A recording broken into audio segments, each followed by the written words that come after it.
Hola, ¿qué tal? Esto es Universidad Politécnica de Querétaro Televisión y esto es En Entrevista con Raúl Moreno.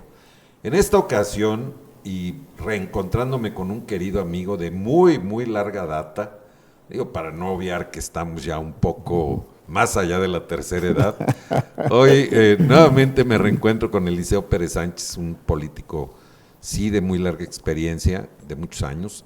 A él lo conocí en el ya lejano 1985, cuando llegó como colaborador muy cercano de Mariano Palacios Alcocer, que entonces con un nuevo rumbo pues inauguraba su gubernatura aquel 1 de octubre de 85. Querido Eliseo, Querido ha Raúl, corrido agua debajo del río, para citar a un clásico, ¿no? ¿cómo no?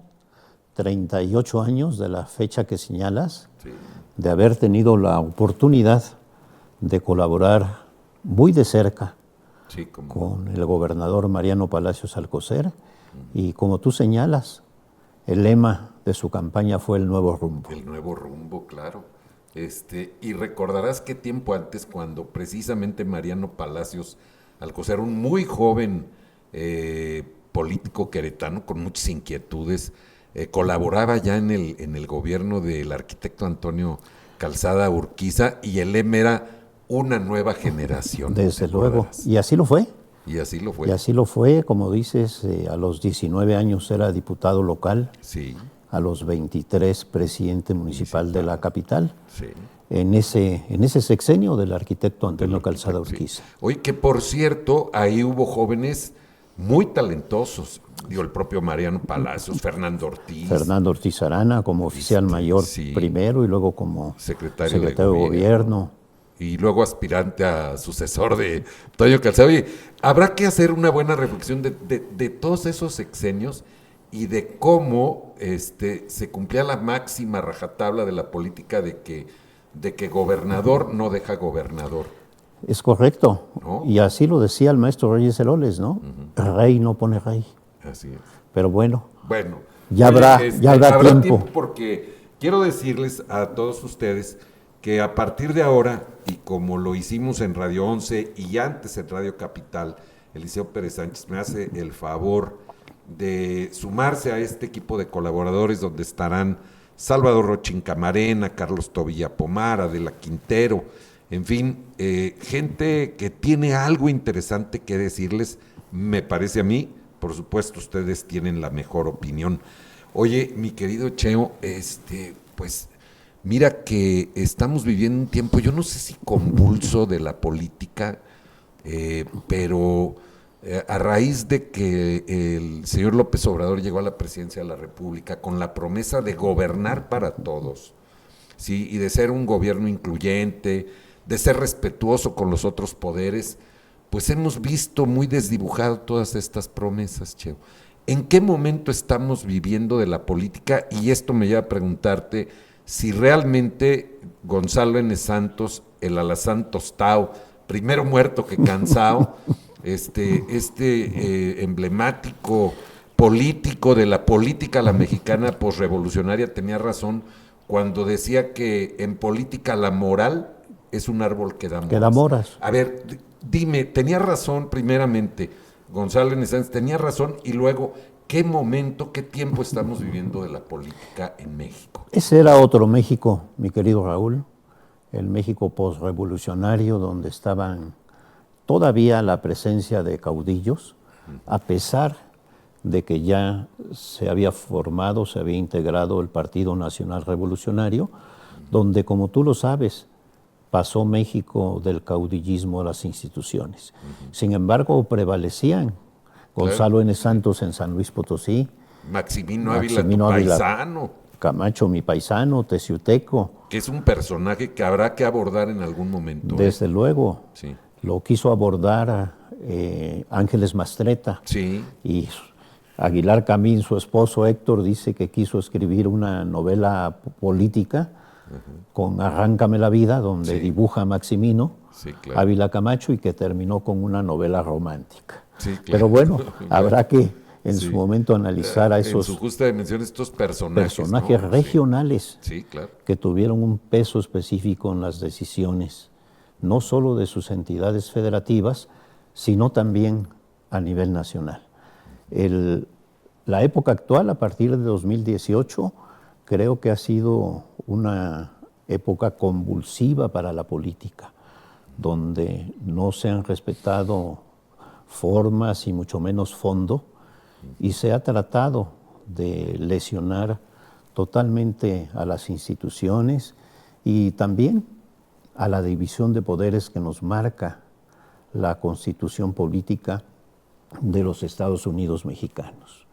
A ver, Cheo, fuera del aire, un poco cuando estábamos apenas empezando a conversar, yo te decía si realmente esto había cambiado a raíz de la elección del 2000, donde por primera vez el partido hegemónico durante 70 años, el Revolucionario Institucional, pierde la presidencia de la República. Y bueno, tú señalabas que 3 años antes, en el 97, había perdido la mayoría por primera vez en el Congreso de la Unión, en la Cámara de Diputados Federal. Que por cierto, me parece que le cuesta un tanto la salida a Emilio Chuaifet, o no necesariamente, o a él realmente lo mata Aguas Blancas. Creo que es lo segundo. Lo mata Aguas Blancas, y definitivamente que el exgobernador del Estado de México pues tiene que pagar las consecuencias, y así se pagaban como era antes. Las consecuencias políticas como era antes. Es importante saber y conocer los signos y símbolos y las reglas no escritas de la política antes. Y había estos secretarios que eran como secretarios fusibles. Sí, por poderosos luego que fueran, eran secretarios fusibles porque el presidente no iba a cargar con esos hierros. Definitivamente, y si tú fallabas, te ibas, porque en política no se promediaba. A ver, ¿cómo es eso? Podías sacar 10 en el asunto que te estaban encomendando el día de hoy, pero si el día de mañana sacabas 5, no sacabas 8. Tu promedio ante el afecto o la consideración presidencial no era que estabas con un 8. Estabas reprobado. Estabas reprobado. Y te ibas. Y se aplicaba en todos los niveles de gobierno. A rajatabla. En el Ejecutivo, a nivel gobernadores, que recordemos que el Senado en cada sexenio desaparecía poderes. Sí, claro, sí. Todavía con Carlos Salinas, no recuerdo ya cuántas gubernaturas se negociaron. Desde luego. Cuando se inauguró aquello de las concertaciones. Tabasco fue uno de ellos. Tabasco fue uno de ellos. ¿no? Uno de ellos. San Luis Potosí, por supuesto. Donde recordamos a don Manuel Bartlett Díaz, poblano tabasqueño, cuando le dice al presidente Salinas, después de dejar la Secretaría de Estado, mándame a Tabasco. Y le dice, está el Neme, sí, pero se va a caer. Y sí. Y sí se cayó, pero le dice, pero no te vas a quedar tú, va a Gurría. Sí, y le contesta. Que era muy cercano a Jan González, claro, por cierto. Manuel Gurría Ordóñez. Sí. Y le contesta, ¿y Puebla? Y le dice Salinas, crea las condiciones. Me comentaba un tabasqueño amigo de Manuel, decirle eso a un secretario de Gobernación era como quitarle a un niño de 3 años la paleta de dulce de la boca. Crea las condiciones. A los 15 días llegó del brazo de Espinosa Iglesias a una reunión con los 2,000 empresarios. El poblano quizá más rico, después de Maximino, yo creo, lo más famoso porque había sido dueño de Bancomer, sí. Don Manuel Espinosa Iglesias. Y formó parte de ese grupo con Maximino, donde estuvo Jenkins. Sí, claro, sí. Donde estuvo el dueño del Heraldo. Sí, claro, los Alarcón. Y también el dueño de Novedades, que fue su yerno. Claro. Rómulo Farril. Era un estado en su momento difícil, pero don Manuel creó las condiciones. Sí, claro. Sí, por supuesto. Oye, porque vamos a tener que estar como en las películas, en las conversaciones contigo como en flashazos, ¿no? Regresando y viniendo al presente. Porque es importante conocer todo lo que ocurrió y cómo era para entender un poco o un mucho lo que hoy ocurre. El contexto actual. Y yo te decía hace un rato, querido Eliseo, si todo esto empezó en el 2000 con esa transición, por primera vez el Partido Acción Nacional gana la presidencia de la República con un hombre como Vicente Fox, que fue atractivo para las masas. Sí, desde luego. No sabíamos qué iba a pasar después y cómo iba a dilapidar, según mi punto de vista, el capital político con que llegó. Pero dime, ¿cómo ves tú esa transición? Tenemos 23 años y yo creo que seguimos en una transición a la democracia. Totalmente, No veo algo totalmente. acabado. A partir del 2000, como tú señalas, sí hubo un cambio de gobierno, pero no un cambio de régimen. Definitivamente que siguieron ahora sí con las pautas tradicionales en el ejercicio político, pero respetando la división de poderes. Oye, todavía recuerdo a Fox que decía que el Ejecutivo propone, pero el Legislativo dispone. Entonces había sí que un respeto y esa coordinación que le permite en su momento al Partido Revolucionario Institucional, a pesar de haber perdido la mayoría, pero era la segunda fuerza en ese momento en el Congreso, y le permite tener gobernabilidad. En las cámaras. Sí, desde luego. Con gente muy, muy avesada en las cámaras. Y aquí yo te señalaría algo nada más. Creo que una de las mejores herencias que le dejó Zedillo a Fox fue precisamente el respeto a la Suprema Corte de Justicia. Desde luego. Porque hace una reforma propiamente Zedillo con ello. Ahí es cuando realmente el Poder Judicial se ve fortalecido y nuevamente modernizado con el presidente Zedillo. Le corresponde a Fernando Ortiz Arana estar en el Senado. Sí, claro, era el líder del Senado. Con una gente muy cercana también a Zedillo en su momento, el senador Amador Rodríguez Lozano. Sí. Y bueno, sí. Amador me ha dicho en corto, porque hemos seguido teniendo comunicación con este joven que también se le han venido encima los años.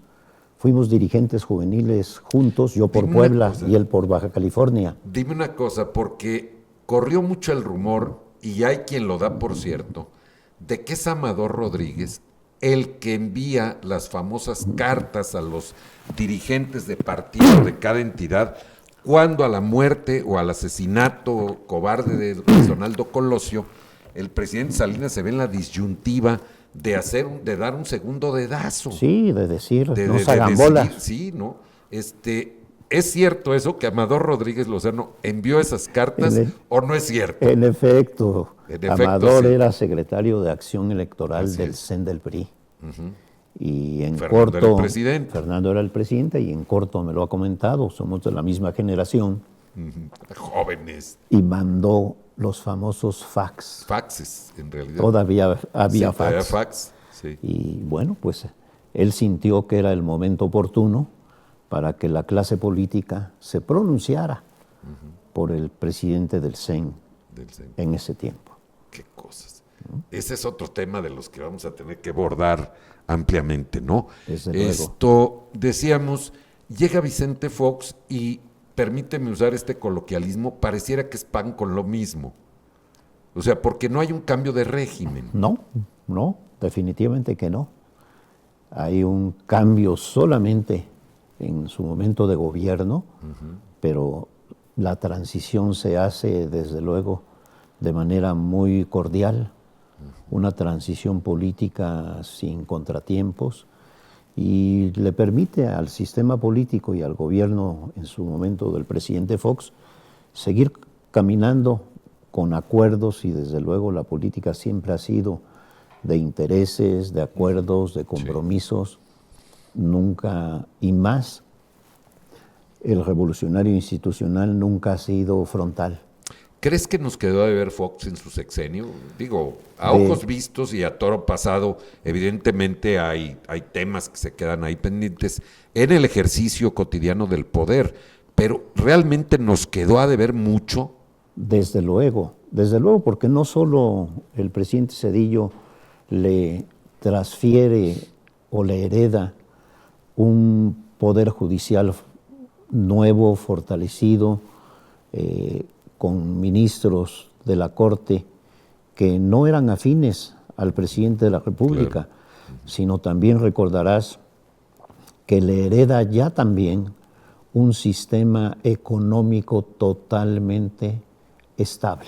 Sí, claro. Estable, que inclusive el presidente Fox pues invita como secretarios de Estado a renombradas personalidades que venían de una formación política administrativa, pero los famosos tecnócratas, ¿no?, que eran afines al revolucionario institucional.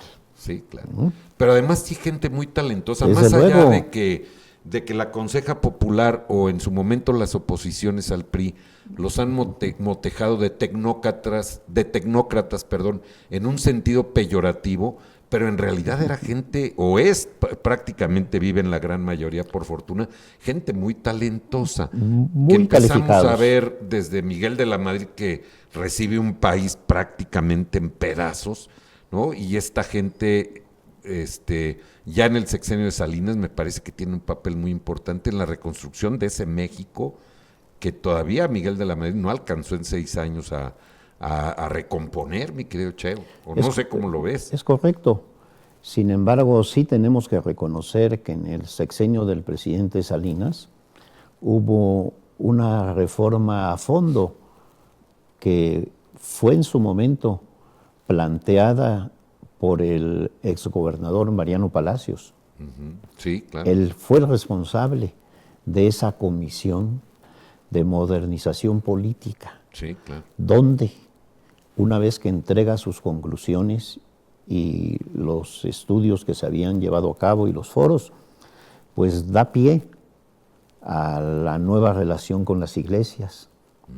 Sí. De la que también es operador Fernando Ortiz Arana. A el reconocimiento de la propiedad social, pero ya con miras a la propiedad privada.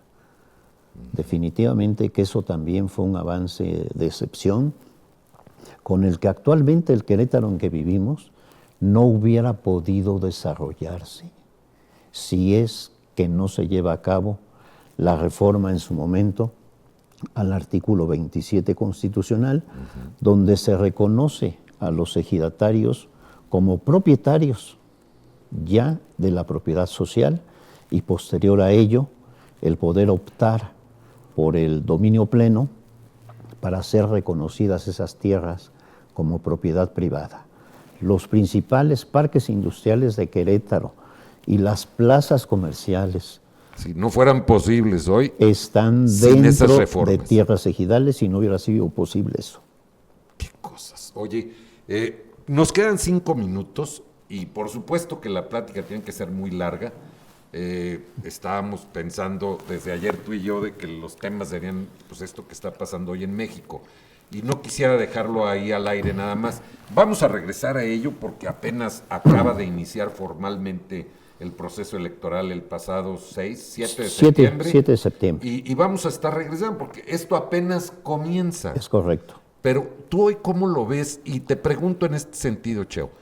2 mujeres que seguramente en su momento oficial, formalmente serán candidatas a la presidencia de la República. No habrá más candidatos, al menos ya se cerró el tiempo de candidaturas independientes, donde Marcelo Ebrard se queda fuera. En fin, 2 mujeres que van a ser candidatas a la presidencia. Por primera vez, es algo inédito, primera vez que una mujer será presidenta, ocupará la primera magistratura. Yo esperaría o pensaría que siendo mujeres las que encabezan estos esfuerzos políticos de uno y de otro lado, habría una plena civilidad política, pensaría yo, pero no lo estoy viendo. Yo no sé si son sus equipos, si son ellas mismas las que dejan correr, pero yo estoy viendo que no es un tema ya ni de género. La política la están haciendo así. En efecto, A ver, política, dime, ¿qué opinas? sí, en efecto, es algo inédito en que el México de hoy tendrá sin duda por primera vez una presidenta de la República, mujer. Sin embargo, creo que no debemos dejar de señalar que tanto en el frente Amplio oficialista, en el frente de Morena, PT Verde. Morena, PT Verde, y en el frente opositor o Frente Amplio por México, se han trastocado las formas de una manera totalmente brutal. Han trastocado las normas electorales sin respetar a quien será en su momento el árbitro electoral. No las respeta desde el propio titular del Poder Ejecutivo. Es correcto, desde ahí viene esta disruptiva totalmente, ahora sí que reprobable para quienes seguimos creyendo en el derecho, en la legalidad.